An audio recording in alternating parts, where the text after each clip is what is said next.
귀한 찬양 감사합니다. 우리 찬양대 이름이 그동안 없었는데 임마누엘이란 찬양대라는 이름을 갖게 되었습니다. 공모했고요. 여러 가지 이름 중에 제가 택했고 그래서 임마누엘이라는 이름으로 불리게 됐습니다. 주보에 보면 임마누엘 찬양대라고 써 있는데 이름이 참 아름답습니다. 찬양팀도 이름이 하기오스 찬양팀이라는 이름으로 이름을 넣었습니다. 각각의 이름대로 하기오스라는 것은 거룩한 물이라는 뜻인데 거룩함에 소리를 낼 수 있는 그런 공동체로 그렇게 찬양으로 든든히 서는 찬양팀, 그렇게 찬양을 하나님의 임재를 나타내는 찬양대, 그렇게 세워주는 축복이 있기를 원합니다. 오늘은 대림절 첫 번째 주일입니다. 이 대림절이라는 것은 성탄절 전 4주간의 시간을 의미하는데 이 기간은 이 땅에 오시는 주님을 기다리는 기간입니다. 이스라엘 백성들이 메시아의 오심을 기다렸습니다. 메시아가 오셔서 그들을 구원하고 회복시키고 낫게 만들어 주실 것을 그렇게 기대했습니다. 그러니까 그 기다림은 아픔만큼이나 간절했고 소망이 가득 차 있었습니다. 여러분, 기다림이 있는 삶은 행복한 삶입니다. 기다림이 있다라는 것은 희망이 있다는 것이고 소망이 있다는 것이고 목적이 있다라는 것을 의미하기 때문입니다. 생텍쥐베리의 그 어린 왕자라는 책엔 이런 말이 나와 있습니다. 네가 오후 4시에 온다면 난 3시부터 행복해지겠지? 이런 구절이 있어요. 사랑하는 누군가를 기다린다라는 것은 만나는 그 순간도 좋지만 그 시간이, 그 만남이 복되기에 기다리는 시간조차도 행복할 수 있는 것, 그것이 바로 행복한 기다림의 모습입니다. 그런 기다림 안에는 미래적이고 희망적인 마음들이 가득하기 때문에 오랜 시간이 걸려도 그 기다림에는 은혜가 있고 기쁨이 있게 되는 것입니다. 성경도 이런 기다림에 대해서 계속 이야기를 하고 있습니다. 두 가지의 기다림을 구약과 신약에서 각각 이야기하고 있는데요. 하나는 메시아로서 오실 예수님에 대한 그 기다림에 대해서 구약 성경이 예언하고 나타내고 있습니다. 예수님이 메시아로서 2000년 전 유대의 베들레헴에 오셨습니다. 그런데 이에 대해서 구약 성경에는 그 예수님의 오심에 대하여 누누이 예언하고 기록하고 있습니다. 미가서 5장 2절에는 이렇게 기록합니다. 베들레헴 에브라다야, 너는 유다 족속 중에 작을지라도 이스라엘을 다스릴 자가 내게로 나올 것이라. 그의 근본은 상고에 영원에 있느니라.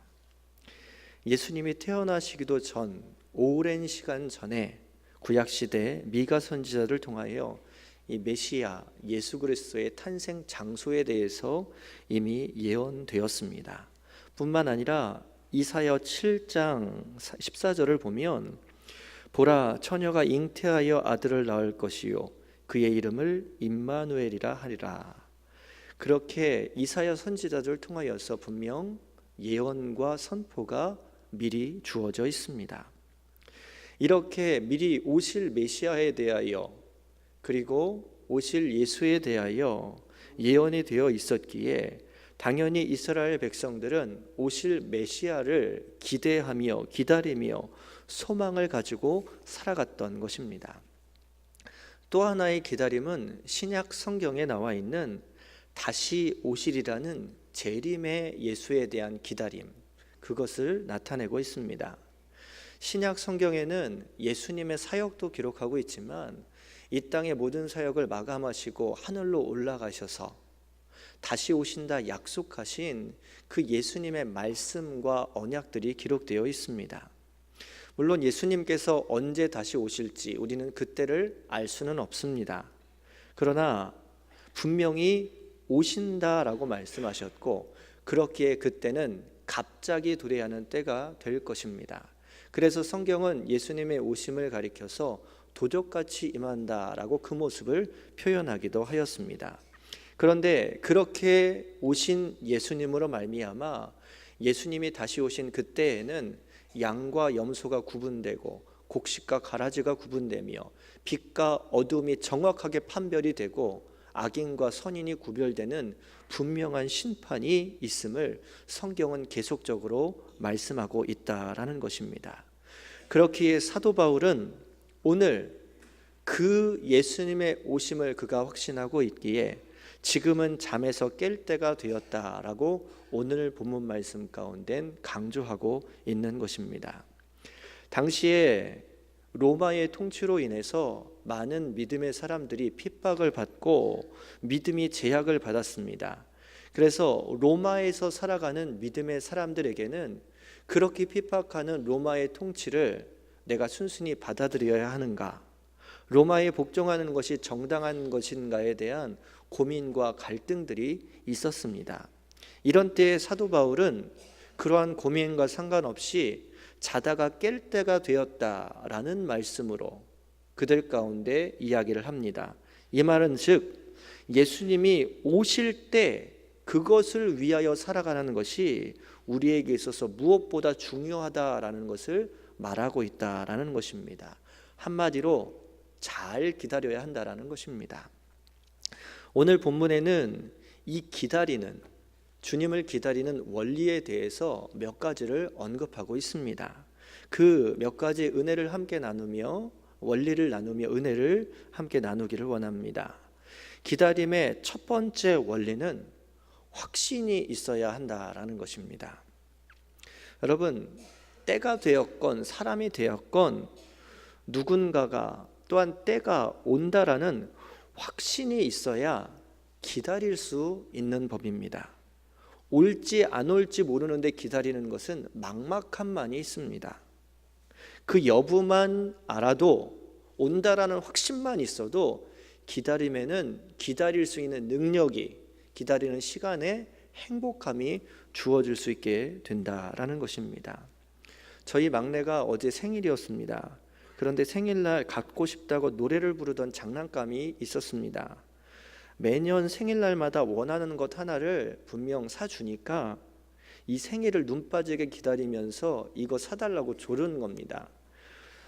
그런데 요새 택배 회사들이 파업을 하고 배송이 많이 지연되고 있어서 원하는 그 선물이 생일 전날 제때 도착을 하지 않은 겁니다. 이전에는 이 받아다가 장롱에 숨겨두고 생일날 짠하고 보여줬는데 그게 지금 안 되는 거예요. 아이는 매년 그랬으니까 분명 집 어딘가에 엄마가 받아놓은 선물이 있을 거다라고 확신을 하고 있습니다. 생일을 맞이할 때요. 그런데 실제로는 선물이 안 왔잖아요. 진짜로 안 왔다라고 얘기하니까 아이는 이 막내에게는 두 가지 마음이 있는 거예요. 분명히 있는데 엄마가 그런 말을 할 거야. 또 하나는 오늘 분명히 올 거야. 이 두 가지의 마음이 있는 거예요. 어쨌든 내가 오늘을 선물을 받을 거다라는 확신이 있습니다. 어제 월삭 기도회가 있어서 가족들과 다 함께 월삭 기도회를 드리고 집에 돌아갔는데 얘가 안 자는 거예요. 눈은 감기고 피곤한데 의지를 가지고 깨어 있는 겁니다. 왜요? 선물이 내게 올 거라는 확신이 있으니까. 그 순간을 빨리 맞이하고 싶어서 잠을 안 자고 기다리는 겁니다. 피곤한데도 이 확신이 있으니까 그 기다리는 시간이 기쁘고 행복한 겁니다. 여러분, 모든 기다림에는 이 때가 또는 사람이, 그 상황이 올 것이다라는 확신이 있어야 기다릴 수 있고 그 기다림의 시간이 행복할 수 있는 것입니다. 성경의 주제는 예수님이라고 익히 알고 있습니다. 그래서 구약 성경은 오실 예수님에 대한 예언으로 가득 찼다고 말하고 신약 성경은 다시 오실 예수님에 대한 그런 말씀으로 가득 찼다라고 말합니다. 신약 시대에는 이미 한 번 오신 예수님을 만났습니다. 구약 시대에 예언하신 메시아의 도래를 그들이 경험했습니다. 그래서 사도 베드로는 예수님을 향하여 주는 그리스도시요 살아계신 하나님의 아들이시니이다 라고 고백합니다. 그 고백과 그 말은 예수님께서 구약에 예언된 바로 그 메시아입니다. 하나님께서 이 땅에 보내신다 언약하신 그 메시아가 바로 당신이십니다. 그 고백입니다. 그렇게 예수님의 오심을 체험하고 구약 성경의 성취를 경험하고 났더니 예수님께서 누누이 가신 대로 다시 오시겠다라는 말씀이 허언이 아니라는 것을 제자들이, 그리고 예수를 믿는 사람들이 깨닫게 됩니다. 그러니까 정말 다시 오시겠구나, 그때 말씀하신 것처럼 그때가 오겠구나, 그런 믿음이 생겨나게 되었고, 그러므로 말미암아 믿음의 사람들은 주님, 그러려면 속히 오시옵소서, 그러한 마음과 고백들로 간구했다라는 것입니다. 이것이 신약의 성도들의 바람이고 소망이고 기다림의 모습이었다라는 겁니다. 오늘 본문에서도 사도 바울은 말씀합니다. 11절 말씀에 이야기하기를 자다가 깰 때가 벌써 되었으니 이는 이제 우리의 구원이 처음 믿을 때보다 가까웠음이라. 사도 바울도 분명히 예수님께서 다시 오신다는 확신이 있었습니다. 주님이 분명 오신다는 겁니다. 그러니까 자신 있게 깨어 있으라, 가까워졌다, 그렇게 외칠 수 있었던 것입니다. 그렇게 확신이 있으니까 오늘도 어려움의 시간이나 핍박의 상황이나 순교의 자리도 복음을 가지고 기쁨으로 담대하게 걸어나갈 수 있게 되었다라는 것입니다. 여러분, 확신이 있을 때 기다림은 가치가 있고, 확신이 있을 때 기다림은 행복한 시간이 될 수 있습니다. 오늘도 분명 주님께서는 다시 오실 것입니다. 오늘도 이 땅에 오셨던 것처럼 말씀대로 다시 오실 그 주님을 확신하며 오늘도 행복한 기다림의 시간을 보낼 수 있는 여러분들이 되시기를 주님의 이름으로 간절히 축원합니다. 기다림의 두 번째 원리는 기다림에는 희망이 있어야 한다라는 것입니다. 누군가를 무슨 때를 기다릴 때 희망이 있어야 그 기다림이 행복합니다. 병원에 신방을 가보면요, 환자들의 얼굴이 다 제각각입니다. 어떤 분들은 얼굴이 밝지만 어떤 분들은 얼굴이 어둡습니다. 병원은 대부분 한 병실에 비슷한 병들을 모아놓습니다. 그래서 중병에 걸리신 분들도 한 병실에서 동일한 병의 나음과 또 힘들어하는 모습들을 서로 지켜보기도 합니다. 그런데 똑같이 병을 가진 그런 모여있는 그 병실도 다 얼굴빛이 틀립니다. 어떤 분들은 이 병에 걸린 것에 대해서 인생을 비관하고 상황을 비관합니다. 왜 나에게 이런 어려움이 찾아왔는지 하늘을 원망하고 땅을 칩니다. 그래서 소망이 없고 절망이 가득합니다. 그러니까 당연히 그런 절망의 모습으로 죽을 날만 기다리는 어두운 모습을 갖고 있다라는 것입니다. 그런데 그런 동일한 병을 갖고 있으면서도 얼굴이 밝은 분들, 그들 안에는 희망이 있기 때문에 얼굴이 밝은 겁니다. 대개 믿음을 가지신 분들이 이 희망을 갖고 밝은 얼굴을 많이 갖는다라고 합니다. 여러분, 희망이 있으면 얼굴빛이 다를 뿐만이 아니라 병에 대한 호전도도 분명 달라지게 된다고 합니다. 몸도 의지가 있어야 병과 싸울 수 있습니다. 희망이 있는 분들은 그 희망이 몸을 지배합니다. 그래서 병마와 최대한 싸울 수 있는 몸의 최대한의 힘을 끌어낸다라는 것입니다. 그래서 믿는 사람들이 더 병과 잘 싸운다고 합니다. 믿는 사람들은 내 힘으로 사는 사람들이 아니라 나와 함께 하신 주님의 힘으로 사는 사람들이기 때문입니다. 그래서 때로는 내 힘을 넘어선 힘으로, 주님의 힘으로 싸워서 병을, 이길 수 없는 병을 넉넉히 이기는 간증의 사건을 만들어내기도 한다라는 것입니다.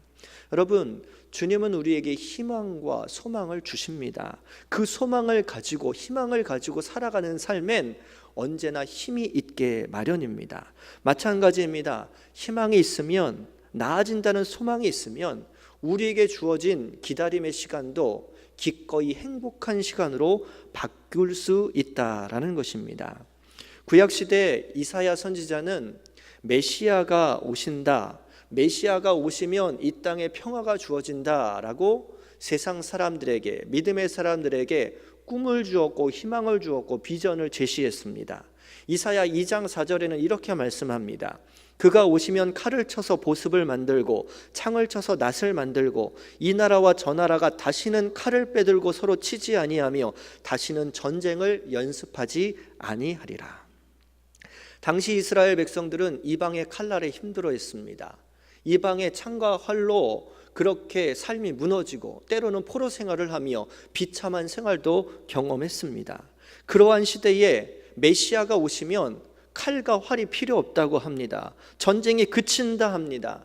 그러니 메시아의 오심이 얼마나 희망이었고 소망이었고 기쁨이 되었겠습니까? 신약 시대에도 로마에 억압당하고 미래가 안 보이는 그런 시대였습니다. 그 시대 사람들에게 메시아가 오심은 이 나라를 회복시킬 것이다라는 그런 희망이었고 복음이었습니다. 그래서 그 시대 사람들도 모두 예수를 기대하고 기다렸습니다. 예수님이 오시면 나아진다라고 믿는 희망이 있었기 때문입니다. 오늘도 믿음의 사람들이 때때로 이런 말을 합니다. 아이고, 주님 빨리 오셨으면 좋겠다. 오늘 세상이 너무 갈등하고 분열하고 복잡하고 부정이 극에 달하기 때문입니다. 매일 뉴스가 어려운 모습들만, 그렇게 안타까운 소식들만 가득 차 있기 때문입니다. 그런데 이런 시대에 예수님께서 빨리 오셨으면 좋겠다라는 표현은 예수님이 오시면 나아질 것이다, 희망이 생길 것이다, 천국이 도래할 것이다 라는 희망이 있기 때문입니다. 그 희망이 있으니까, 비전이 있으니까, 꿈이 있으니까 기다릴 수 있는 것이고, 그 기다림의 소망을 가지고 오늘 하루하루를 살아갈 수 있는 것입니다. 사도 바울은 그 희망을 분명히 알고 있었습니다. 그 희망을 기대하고 있었습니다. 그러니까 사도 바울은 자지 말고 지금 깨어나라, 깨어있으라, 그렇게 이야기하고 있는 것입니다. 희망을 가지라는 겁니다. 좋은 것으로 채워질 것이다 라는 말입니다. 오늘도 사랑하는 성도 여러분, 오늘도 삶에 어려움이 있지만 오늘도 주님께서 우리의 삶 가운데 임재하실 때에, 주님께서 다시 오실 때에 천국이 우리에게 주어지는 것처럼 우리 삶에도 주님의 임재 가운데 평안과 축복과 은혜가 주어질 것을 소망하며 오늘도 묵묵히 신앙의 길을 걷는 행복한 기다림의 사람들이 되시기를 주님의 이름으로 간절히 축원합니다. 세 번째 기다림의 원리는 준비가 되어 있어야 잘 기다릴 수 있다라는 겁니다. 시험 때가 되면 학생들이 참 힘들어합니다. 그래서 농담으로 시험 때문에 시험 는다라고 표현하기도 합니다. 그런데 시험 때가 돼도 문제가 없는 학생들이 있습니다. 그 학생들은 이미 공부를 다 마친 학생들입니다. 준비가 다 되어 있으니까 시험 기간이 오히려 더 후련한 겁니다. 언제나 준비가 되어 있는 사람은 때가 되었건 사람이 되었건 그 기다림의 시간을 두려워하지 않습니다. 걱정이 없습니다. 마태복음 25장에 보면 달란트의 비유가 나옵니다. 그 달란트 비유에서 주인이 먼 타국에 갔다가 어느 순간 갑자기 소리 소문 없이 돌아와서 결산을 합니다. 그런데 세 종에게 달란트를 맡겼는데 두 종은 이미 준비가 다 맞춰져 있습니다. 주인에게 딱 자랑하고 보여줄 만한 것들이 있습니다. 그래서 이 두 종은 5달란트 받은 종, 2달란트 받은 종은 긴말하지 않습니다. 그들이 이 두 종이 한 말이 똑같습니다. 첫 번째 종이 이렇게 얘기합니다. 내게 5달란트를 주셨는데 보소서, 내가 또 5달란트를 남겼나이다. 이것이 그가 한 말의 전부입니다. 두 번째 종 똑같이 이렇게 얘기합니다. 내게 2달란트를 주셨는데 보소서, 내가 2달란트를 남겼나이다. 더 말할 필요가 없습니다. 이미 준비가 끝났기 때문에 지금 벌어놓은 5달란트, 2달란트 이렇게 말하며 보이면 되는 겁니다. 걱정이 없습니다. 그런데 1달란트 받은 종은 전혀 준비가 되어 있지 않습니다. 그러니까 긴 말이 붙습니다. 변명이 붙고 할 말이 많아집니다. 그가 이렇게 말합니다. 주인이여, 당신은 굳은 사람이라 심지 않은 데서 거두고 해치지 않은 데서 모으는 줄을 내가 알았으므로 두려워하여 나가서 당신의 달란트를 땅에 감추어 두었었나이다. 보소서, 당신의 것을 가지셨나이다. 1달란트를 돌려주며 이것으로 보이면 끝났어야 할 그 일이 지금 잘 준비되어 있지 않으니까 계속 변명하고 부언하고 계속 꾸미고 있는 것입니다. 말이 길게 되는 것입니다. 여러분, 준비가 있는 사람은 그 기다림의 시간이 두려움이 없습니다. 도래할 때 맞이할 사람에 대한 그런 기대감이 있고 행복함이 있을 뿐 그렇게 두려워하지 않습니다. 그렇기에 사도 바울은 오늘 본문에서 이렇게 말씀합니다. 밤이 깊고 낮이 가까웠으니 그러므로 우리가 어둠의 일을 벗고 빛의 갑옷을 입자. 또 14절에 말씀합니다. 오직 주 예수 그리스도로 옷 입고 정욕을 위하여 육신의 일을 도모하지 말라. 그때를 맞이하기 위하여서 준비하라는 겁니다. 너희가 지금 어둠의 옷을 입고 있는데 이제는 깨어나서 빛의 옷을 입고 그리스도의 옷을 입으라. 준비된 모습으로 그때를 맞이하라. 주님을 만나라. 그렇게 사도 바울은 종용하고 있는 것입니다. 그런 모습을 가져야 그 기다림이 행복할 수 있고 기쁠 수 있기 때문입니다. 우리가 잘 아는 성 어거스틴은 청년 시대에 도덕적으로 극도로 방탕한 생활을 했습니다. 항상 술 취하고 음란한 자리, 방탕한 자리에서 살았습니다. 여러분, 술은 사람을 방탕하게 합니다.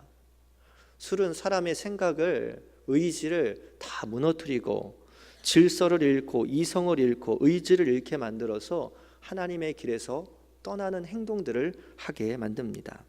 성 어거스틴이 그랬습니다. 그런데 그의 배후에는 항상 그를 위하여 기도했던 어머니의 기도가 있었습니다. 그의 어머니가 15년 동안 그를 위하여 중보하였습니다. 하나님께서는 그 어머니의 간절한 기도 가운데 응답하여 주셔서 어거스틴이 돌아오게 만드는 그 축복을 허락해 주셨습니다. 어느 날 탕자 어거스틴이 고통과 근심 속에 몹시 괴로워하고 있을 때 밖에서 어린아이들이 부르는 노랫소리를 듣습니다. 펴서 읽어보라, 펴서 읽어보라, 그 말씀을 듣게 됩니다. 순간 어거스틴이 마음에 감동이 일어나서 성경책을 펼쳐 들었습니다. 그때 눈에 들어온 성경 구절이 바로 오늘 우리가 읽은 본문 말씀입니다. 밤이 깊고 낮이 가까웠으니 그러므로 어둠의 일을 벗고 빛의 갑옷을 입자. 낮에와 같이 단정히 행하고 방탕하거나 술 취하지 말며 음란하거나 호색하지 말며 다투거나 시기하지 말며. 어거스틴은 이 말씀을 통하여서 내가 어둠의 옷을 입고 있었다라는 사실을 인지하게 됩니다. 내가 입어야 할 옷이 이 어둠의 옷이 아니라 빛의 갑옷이며 그리스도의 옷 되어야 한다라는 사실을 그가 깨닫게 됩니다. 그래서 비로소 우리가 잘 알고 있는 성 어거스틴으로 변화된 모습으로 그리스도의 옷을 입게 된 것입니다. 여러분, 사람은 속마음에 누구나 탕자의 기질이 있습니다. 떠나고자 하는, 세상에서 즐거워하고자 하는 그런 마음들이 있습니다. 아니, 그 인간의 본성, 그것 때문에 이미 우리는 어둠의 옷을 입고 있는지도 모릅니다. 그러나 분명 때가 가까이 왔으니 우리는 이 어둠의 옷을 벗고 우리가 갖고 있는 삶의 내용들을 포기하고 그리스도의 옷, 그리스도의 정결한 삶으로 우리 삶을 채우는 모습이 있어야 할 것입니다.